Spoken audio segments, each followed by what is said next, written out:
And I think, again, taking into account the pressures that climate change is putting on municipal utilities, but also the infrastructure, I think we are likely going to see more and more performance-based contracts.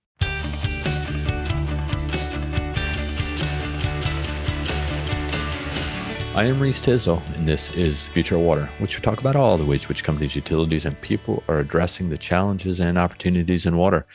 This is another milestone. It's going to be episode 85. So on our way to 100. And I know this one's going to be a good one because I'm joined today by Bluefield's Chloe Meyer and Keith Hayes. Bluefield's European team, of which Chloe and Keith are obviously integral participants. The team has been building out its research for a growing roster of clients in the region and elsewhere. So as we head into 2024, I thought it would be interesting for you to kind of hear their on the ground perspectives of key trends in the region, from water quality and reuse to circular economy policies and measures coming down the pipe. Further, are trying to figure out if there are any implications when it comes to water management and energy prices as it's impacted by things like Ukraine and Russia, and what it feels like from a water industry perspective. But before we bring Keith and Chloe into the conversation, I thought, as I've started to do, share some news that caught my attention this past week, or at least one of the analysts' attention that shared it with me, and I thought it was interesting. And so let's get to it. California Water Resources Control Board is tentatively planning for a vote next week. So by the time you've heard this, I think that may already have happened if it does. But the vote is to discuss regulation that would turn sewage into drinking water across California, or at least allow things like toilet to tap. What that, in my mind, is potable reuse. It's already in use in the state, but more crudely put, it's converting water from toilets and shower and sort of gray water into drinking water. So that would be what we would call potable reuse. Other places in the world, such as Singapore, as well as Namibia, are deploying direct potable reuse. And rarely have we seen this in the U.S. Wastewater is typically been treated, gone to ocean outfalls, but for any reuse, with few exceptions, it's been into aquifers. So that would be indirect potable reuse. The one exception, or at least one thing that comes to mind, I think back in 2015, it was Wichita Falls, Texas, that an emergency water issue. They didn't have any water, so they quickly installed some on-site or temporary water treatment solutions and basically started putting water straight into the pipe, and it works. The technology exists, so it's not as if it doesn't happen. But according to the discussions in California, if approved, California sanitation districts are hoping to start construction on some projects in 2025, and maybe beginning the delivery of treated wastewater for drinking water purposes in 2032. It's a little scary that it will take 7 years, since a number of these projects have been planning for a while. But it's worth pointing out that Laura Ingraham on Fox News had brought this up as in mocking California, saying that California was going to start recycling poop water and that it's disgusting and gross. But what people don't realize is that the water cycle is reused water. So let's focus more on the science and less on hyperbole. Maybe that would go a long way. Otherwise, it's just a bunch of nonsense. So with that being said, why do we Bluefield care? Well, quite honestly, reuse discussions, potable, direct and indirect, have been underway for some time. After conversations with industry leaders that I've personally had at utilities and engineering firms, indirect potable reuse is likely the most appropriate, or that's where everybody's going to lean towards, because one, it's less contentious. It does prevent what we would call a barrier between the direct end user of the treated wastewater, instead of putting it right into the pipes, which actually is possible.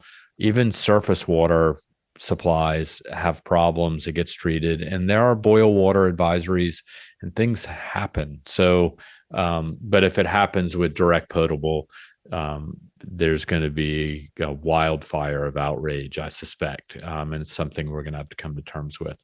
if it does go down that path. But for what it's worth, according to Bluefield Research's Data Navigator dashboard, and that is basically a dashboard of all the reuse projects we've been tracking for the better part of a decade. So of the planned projects, only 4% of the 1,050 that are slated for reuse, only 4% are actually potable or direct or indirect potable reuse. We're also interested in this measure because also 41% of the planned projects that we have in our data set are in California. So hence the interest in these policy discussions. But rather than raising Cain, and that's no relation to the fast food chain, like I said, a little less hyperbole and more focus on science, such as understanding the water cycle and what that is before saying that treated wastewater is not clean or might not be clean. In fact, it's probably cleaner if it's not cleaner than surface water bodies in many cases. So otherwise, these comments are just creating more problems than they're helping, should I say. But with that being said, let's get to Keith and Chloe. They've got some really interesting insights on what's happening in Europe. All right, so I'm joined here today by Keith Hayes and Chloe Meyer. Keith, how's it going? It's going well, Reese. Good to be back with you. Yeah, it's just before the holidays. So you guys are together in Barcelona. So Chloe, you got into Barcelona, or got up at least, so I'm told, at 3 a.m. this morning. So I know you guys are meeting today and maybe even some holiday festivities tonight. How are things with you? Really good. Happy to be here today. Nice. So glad you guys are both here. And so I brought you guys on because, as some people may or may not know, our team in Europe, of which you guys are included, obviously, have been building out a wealth of Europe-focused content. This includes everything from, in-depth deep dives into reuse markets in Europe to capital expenditure forecasts for the municipal sector, a number of different policy analyses of sort of emerging changes from everything from PFAS to water quality and so on. But as I mentioned in the intro to everybody, all the listeners, thought this would be a good time to share some insights, what's happening on the European continent, if not elsewhere. So let's jump right into it. So Chloe, let's start with you. Maybe you could help paint the picture, as we look at 2024, what is some of the biggest factors influencing, if not disrupting, the water sector in Europe that you guys are seeing? Right. So I think one of the biggest elements that's going to continue to influence the industry and maybe even disrupt it is first climate change, and specifically drought and water scarcity in general. I think this year in Europe, the continent has really suffered from scarcity. This summer, a number of cities in several countries faced water shortages because of droughts. There were tap water halts in the UK, in France, in Spain. Some crops suffered from the lack of irrigation out of the lack of water. So it's been really influencing the lives of people. And this has also forced a number of countries to invest in solutions to face those water scarcities. And specifically, I'm thinking here about wastewater reuse. A number of countries have ramped up investments towards wastewater reuse this year, whether it is municipal wastewater reuse, obviously, but it's also happening at the local scale or the facility level with industries implementing on-site reuse. The sort of fight, if I can say, against drought and to curb water scarcity also extends beyond wastewater reuse. It extends towards leakage detection, for instance, and the condition assessment of pipes so that utilities don't waste as much water as they currently do through leakage. So definitely one of the big factors that is influencing management of water and wastewater, and also investments, both from the utility, the municipal side of things, but also from the industrial side. Another, I think, factor that is going to continue to influence the industry moving forward is all the sort of exceptional funding mechanisms that we've seen coming up this year. I'm thinking here in particular of the funding mechanisms set up in Spain and in Italy, which are both backed by the exceptional funding recovery facility support that the EU has put together to boost the economy post COVID. We've seen that a large share of the funding mechanism in both Spain and Italy is going towards the water industry, and specifically towards the digitalization of the water industry. So definitely here's something to continue monitor to see how much it's going to turn into new contract opportunities, in particular at the municipal level. And we've seen also sort of new funding mechanism in other countries. I'm thinking here about France, who published earlier this year a new water plan with allocated funding to reduce leakage levels. So again, the question on leakage is on the table. And still thinking about funding, we can mention here the UK market, who's looking at its new asset management plan investment cycle, M8. Utilities have submitted their plans to for M8, will start in 2025. So again, something to look forward to next in the next few months. Maybe a last one in terms of factors that I'm thinking about when thinking about what's going to influence the water industry. I think it's definitely the current inflationary environment. We see a number of utilities throughout very different countries who are increasing water bills as a consequence of increased operational expenditure.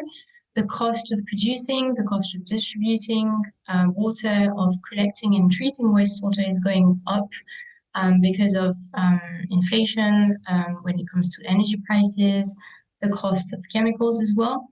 So I think it's something that is going to be reflected in some investment plans for the future. Again, we see the utilities in the UK that are acknowledging the increases in operational spending. So definitely something we should keep an eye on in terms of how it's going to impact future investments. So, I mean, just out of curiosity, since you guys are both obviously in Europe, I mean, compared to last year, I know it was a lot of discussion we had actually at Bluefield was, you know, with what's happening in Russia, or maybe more specifically Ukraine, and the concerns about energy prices. Can you still feel that pressure when it comes? Because obviously that's an impact on sort of everything from, you know, electricity prices to pumping, but also now it's wintertime. So gas prices and, you know, fuels are being used for various things, whether it be just for power production, but also there are collateral impacts. Are you guys still feeling that now? Yeah, I mean, I think there's industries that it's definitely subsided to some extent. I mean, the huge jump we saw, I mean, last year, I think you had like a 70 to 80% jump per megawatt hour in the first quarter in several European countries, which crushed a lot of industrial manufacturing, and they've been looking for ways to optimize how they're using power. And we've definitely had some clients that have been working with utilities, particularly on just the wastewater management side and how to deal with sludge management. They're starting to look more at producing renewable natural gas. So finding other revenue streams to get out of that wastewater. So that connects with the circular economy, but there's just a very strong business case there. You know, Europe has turned on or is still operating some coal plants in places like Germany and Poland. And I think that war situation in Ukraine has made it tough to move away from fossil fuels. But it's happening, and Europe really wants to be a leader in terms of transitioning renewables, even if it means having some pain in the near term to bring the costs down to that. And obviously on the horizon are all these initiatives to produce green hydrogen, right? And I know we've done some research about the water footprint around that. But the other thing I was going to say, just go back to Chloe's point around drought. I mean, that's something you really still feel. I mean, particularly here in Spain, they have started to have water cuts in towns outside of Barcelona. They have already prepared the port of Barcelona to receive shipments of drinking water in the second quarter of next year if it doesn't start to rain. They are cutting the average per capita consumption that's allowed from 230 liters down to 210 liters. So this is all a really big deal, and it's in the press all the time.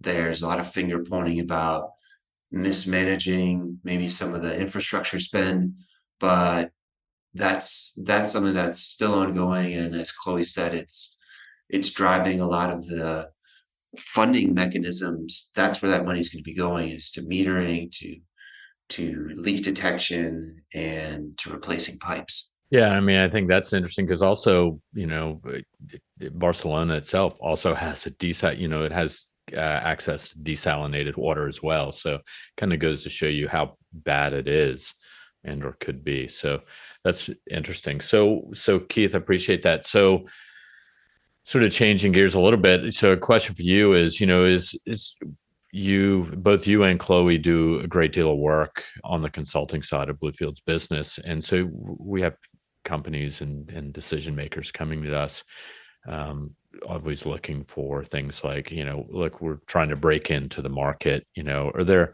or maybe even a specific segment. So is looking at it from maybe an outsider, if you want to call me an outsider, it's fine. What are some of the key challenges and opportunities that we're seeing in the European water sector that businesses maybe should be aware of? Are there select industries that are receiving greater notice? Any perspective on that? Yeah, I mean, I think, well, if we're first talking about municipal water and wastewater, somewhat related to what Chloe was mentioning before, the countries that are receiving recovery funding, and I would flag Spain and Italy in particular, this is a pretty big influx of infrastructure spend that hasn't been seen probably in a decade or more. And so, Italy's a case where they've got over 40% leakage rates in some parts of the country. Well, that's actually the national average. So there's a lot of money going into those countries to upgrade their distribution networks on the drinking water side. So there's definitely a business opportunity there for hardware, software providers, companies that are able to provide services to optimize the way that those networks are laid out and managed. In Eastern Europe as well, some of those funds are going to modernizing networks. So both the funding from the EU, but also from the EBRD, the EIB, there's a program to modernize and get more metering in place, get a lot of pipes replaced in places like Bulgaria, Romania. So there's definitely opportunity there, just in terms of nuts and bolts investment on the muni side. On the industrial side, going back to that idea of circular economy, it sounds good and green and putting stuff on the sustainability reports, but more and more there is this underlying business case around generating revenue streams and reducing costs, particularly when your energy costs go up. So when we're talking about industrial, with our clients lately, we're looking a lot at food and beverage. I would say it's a very dispersed industrial vertical where you've got dairy and breweries and wineries and food processing, and they all are generating a lot of effluent that has high organic content, which requires a high level of treatment. And there's also nutrients to be recovered from that. And we may be talking about anaerobic digestion, getting biogas out of it. So food and bev is a big one. And there's there was just a huge conference actually in Spain on biomethane capture, and we're starting to see a lot more on biomethane around Europe. You don't necessarily have the types of subsidies that you had for solar or wind power, but biogas is starting to get more and more support as it forms part of that circular economy idea, and wastewater is at the center of that in terms of finding feedstock for biogas. So industrial biogas is something I would also flag. Stormwater is another topic that we've worked on for a few different equipment suppliers over the past year. Stormwater being both the mechanical treatment, but then the capture and rerouting of stormwater, and cities coming up with better sustainable urban drainage systems. So it's a tricky one, stormwater, which we at Bluefield obviously have picked away at for several years now, because it combines both road infrastructure and municipal water utility infrastructure. There's also commercial infrastructure, where they've got drains and parking lots or around buildings. And so that's another one that a lot of clients are trying to get their head around. And we think there's opportunity there as, extreme weather events are becoming more frequent, which means rain, and that investment in storage tanks, in monitoring systems, and in the infrastructure to channel that stormwater is definitely a growing opportunity. And then the last thing I'd probably say is just around agriculture. And in a country like Spain or Italy, agriculture consumes, at least in Spain, around 80% of the total amount of drinking water available. And so getting a grip on leakage and hot tapping and illegal use of water resources around agriculture is a huge deal. And there are opportunities there in terms of monitoring and optimizing irrigation systems. So those are a few that I'd probably call out. Yeah, no, I think that's super helpful. I think it's, as we started off, I think as Chloe pointed out, drought is always the one that catches everybody's eye. But I'd say increasingly, and just by sort of monitoring and measuring even client and, water industry requests to us, stormwater is definitely on the rise. I mean, it's sort of the other side of the climate equation that it's sort of, everybody thinks about not having enough water. But, if you're a city manager, cities are getting flooded. Also, agriculture is getting flooded. It's a serious issue. And so what are the solutions to manage that? And there are solutions that both hardware, as well as software and digital. So maybe that's a good segue. Sort of, as I say digital, it makes me think of emerging technologies and digital water tech, but also business models. Chloe, I don't know, how is that contributing to growth of businesses in the European water sector? Are you seeing a lot more activity there? And what role do these technologies play? Right. I think it's a good question. And maybe first speaking about the sort of business models, I think what we are seeing more and more, and what we are likely going to see to an even bigger scale, is really new business models that sort of bridge the gap between municipal and private sectors. And here I'm not talking just about investments or about how a technology vendor can offer a services or a hardware solution, a technology solution to a municipal utility. But I'm talking more about how both sectors of the industry can find synergies from the point of view of their respective water users. And to that extent, I have one example in mind, which is what the Port of Antwerp in Belgium is doing.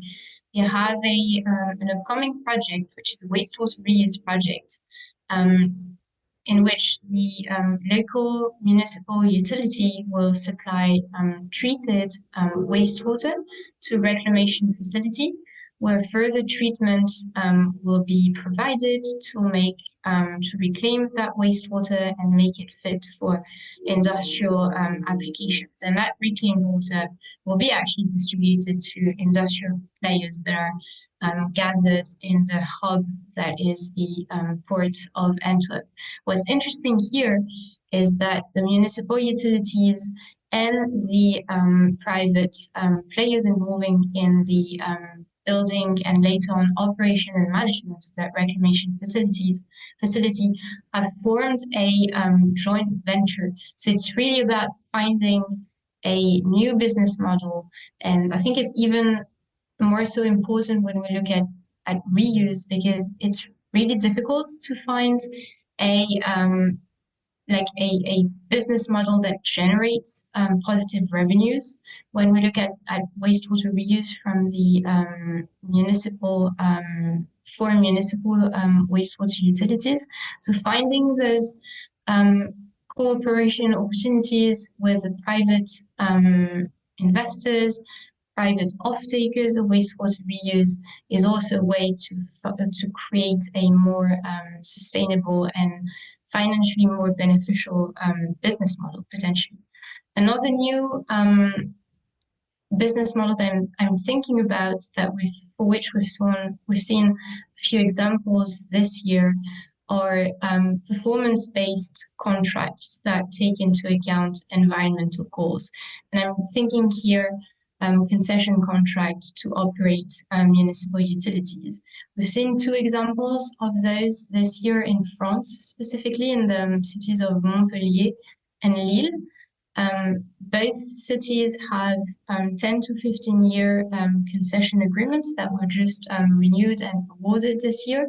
And both contracts include a performance-based revenue option, which is going to be based on the leakage level reductions. And basically, the private operator of the utility will either not get paid or will get fined if they don't achieve set leakage level reductions. And I think, again, taking into account the pressures that climate change is putting on municipal utilities, but also the infrastructure, I think we are likely going to see more and more performance-based contracts like those ones we've seen this year in France. Yeah, I mean, I think the conversation about leakage, it is sort of crazy. It's not to be overlooked. That your last example about, performance-based contracts for reducing leakage, where, it's not just leaking water, it's also you're leaking the dollars that go into everything from the treatment, the pumping, and everything related to that. So, as Keith said, in Italy, when you're seeing things like, 40% of every liter or gallon, whatever your measure is, going out into the environment, it adds up and can no longer be overlooked, particularly when you're seeing things like droughts as extreme as they have been. Keith, what about you on the technology side? Anything to add that you guys are seeing that might be of interest? Well, I think, there's been an interesting evolution, I'd say, over the past year. At Bluefield, we spent a lot of time looking at the digital water space. This past year, there's definitely been a slowdown in the amount of M&A around digital. We think that the sector's maturing to some extent. There was a lot of talk around digital twin being introduced for municipal utilities 2 or 3 years ago. I think now what we're seeing is that systems are making steps towards designing and implementing rather than having a digital twin. There's a lot of things you got to do before that, like getting your remote telemetry up to par, optimizing, the way network modeling is being done and monitoring.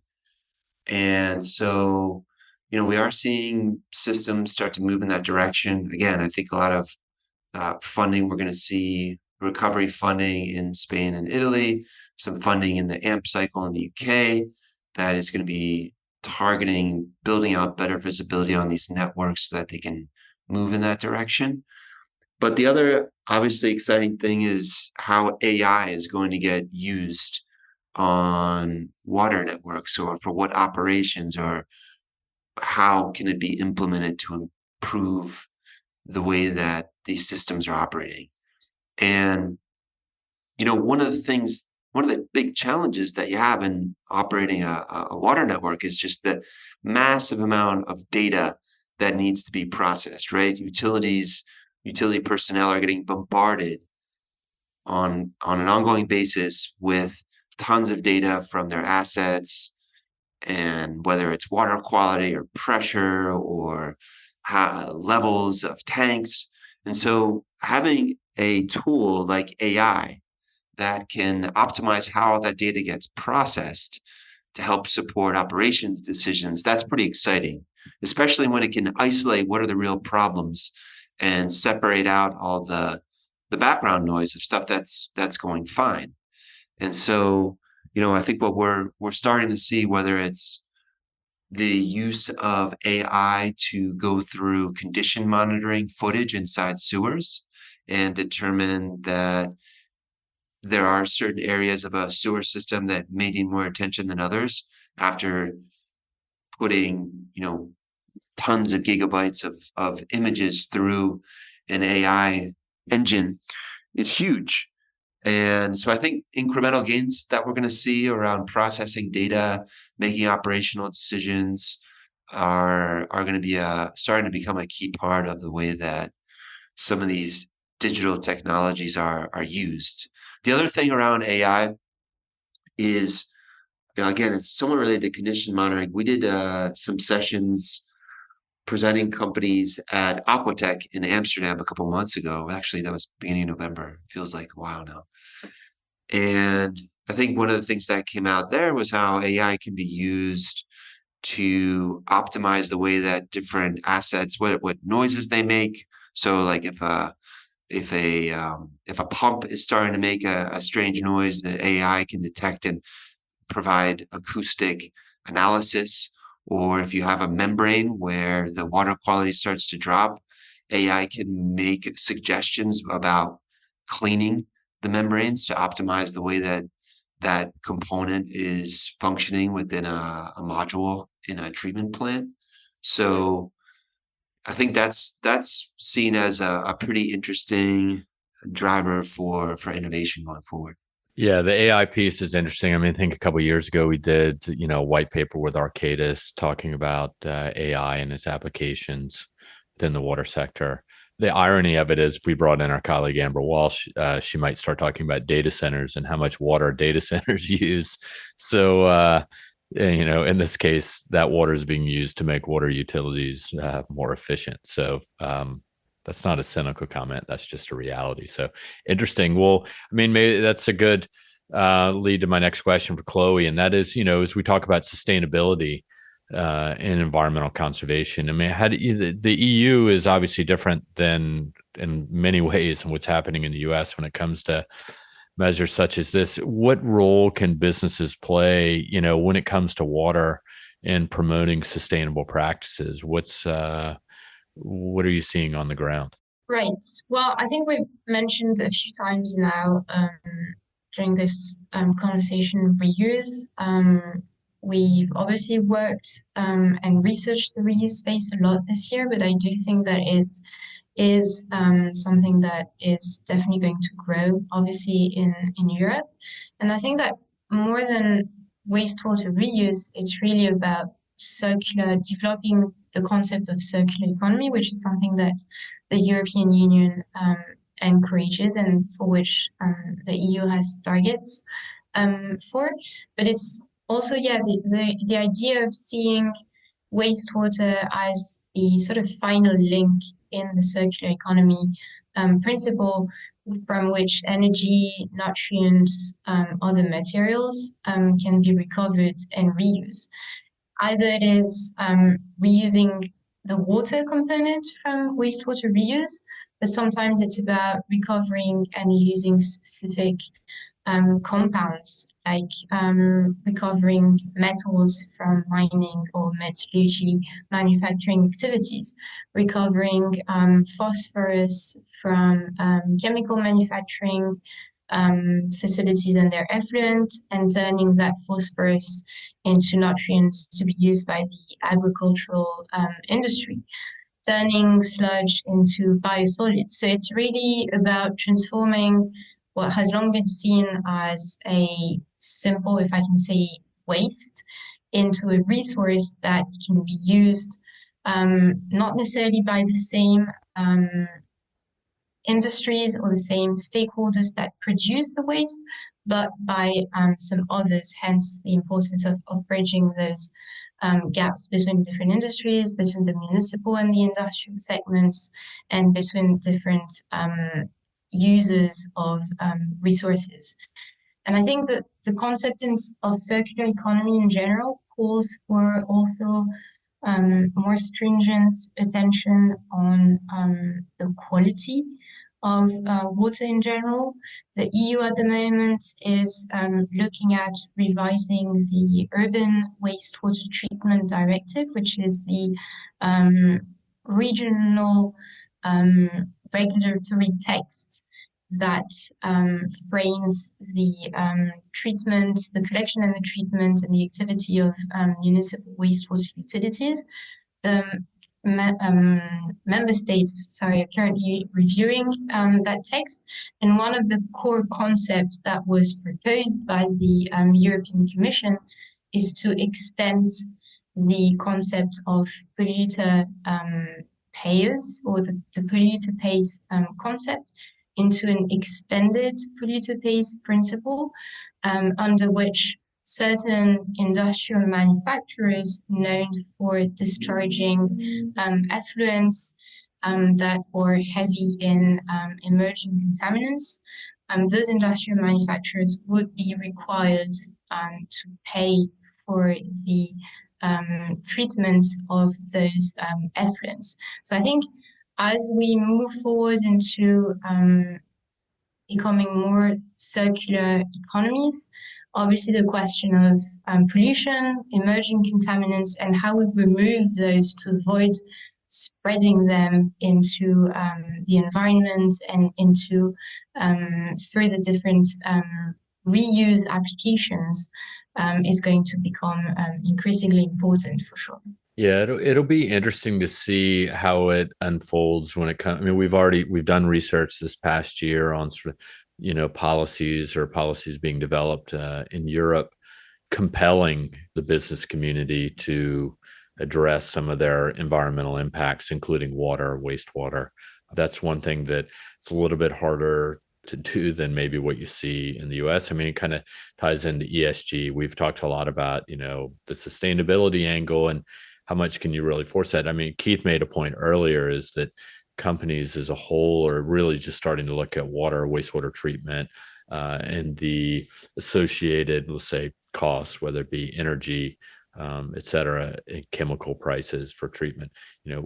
There are financial implications or impacts on the bottom line that ultimately are probably going to be that's the biggest carrot out there for companies. The question is, will these policymakers in Europe be able to develop a stick that prods people along to act? So this is really interesting. So as I think this podcast is going to be released right before the holidays, and so it's probably going to be released right at the beginning of January. So as we are at this time of release at the start of 2024, I was hoping maybe each of you could share maybe two things to look out for in the coming year about what's going to happen. Maybe we'll just start with you, Chloe. Give us two things to look out for when it comes to Europe. Sure. So, well, building on what we were just saying, I think my first element to look out for in the next year is the final discussions and final decision on the revision of the Urban Wastewater Treatment Directive. What will come out of it? I think it's a core text of the that regulates the water sector in Europe, and any updates to that text could turn into a huge milestone for the water industry. And again, going back to the point around emerging contaminants and how we treat those and prevent them from reaching the environment, any revision and updates regarding that point, an extension of the concept of polluter pays principle could lead into or generate key investments into the water industry. So that would be my first element to look out for. The second is also going to be about kind of at the crossroad between regulation and investment, and it's all about the UK sector. Again, like we've said, the utilities have now submitted their EMP business plans for review by Ofwat, the national regulator. The Ofwat in the mid-year in 2024 will come back to utilities with comments on their business plans, and then the utilities will adjust those based on those comments. So I think definitely a process to monitor here and see how it's going to define investments for the next 5 years in the UK for sure. Yeah, it'll be interesting to see what happens in the UK. There's a lot going on. Obviously, we're on the back end of Brexit, but also they've been impacted by high energy prices, high inflation, and also like this. Keith and I had recorded a podcast several months, maybe mid-year, on Thames Water. I think there's still questions about what's even going to happen to that, and that's the London water utility that is essentially, out of money.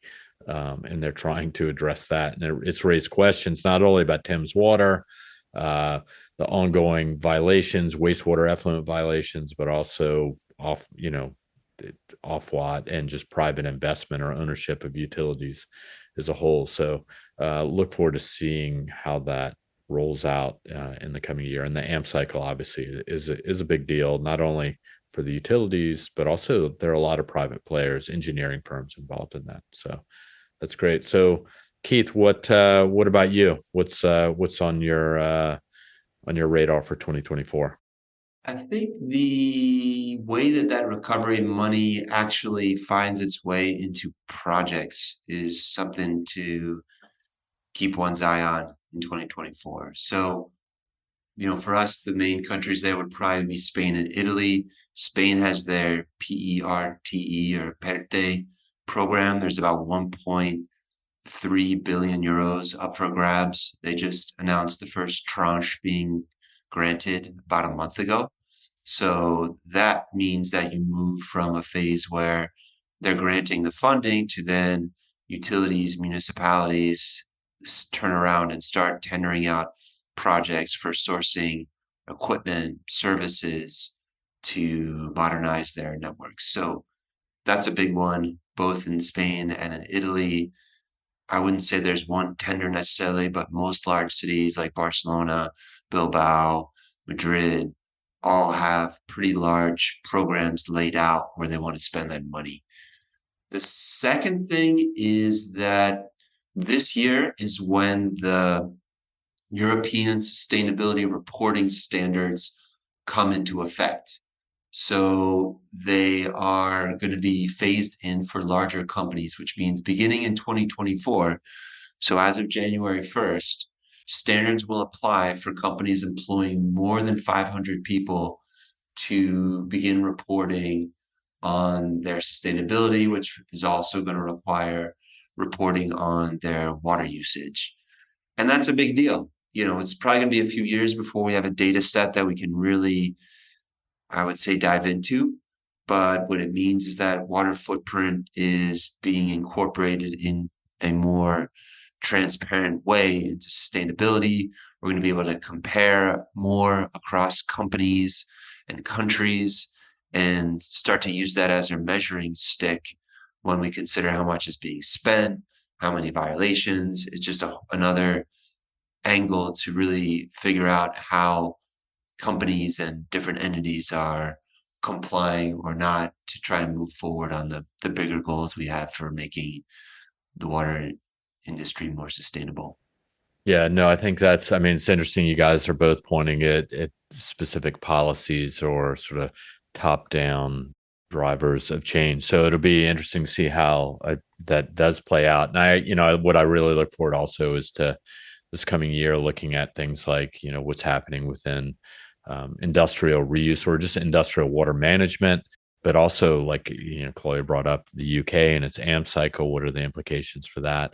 And I think right at the start of the year that, our capital expenditure forecast for Europe will be rolling out as well. I know those are already sort of way into the works basically at the finish line. So with that being said, I want to thank you guys for taking the time. It's obviously later in the day there, and you guys got some holiday festivities to get to not so long from now. So thanks for stepping up on somewhat short notice, but this is super interesting, and I know everybody appreciates it. So thanks a million for doing so. All right. Merry. All right. Well, that's how we'll leave it. I guess if we're in the UK, they say like Happy Christmas. Here we'll say Merry Christmas, but I mean, maybe you would just say Feliz Navidad. So with that being said, thanks guys, and we'll talk again soon. All right. Have a good one. All right. Thanks to Keith and Chloe for jumping on, not only for stepping up, but I think it's the holidays, so it's tough to pin people down.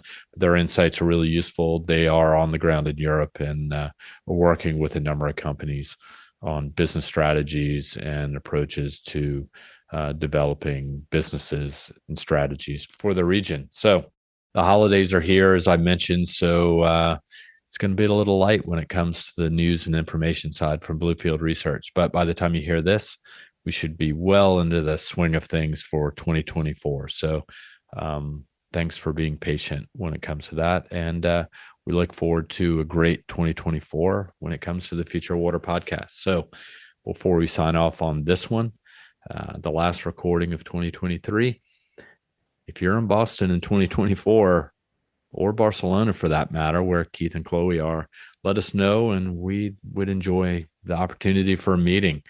We like these meetings, and I'm not lying when I say this. A number of people have heard this on the podcast, and they've come by our offices because of it.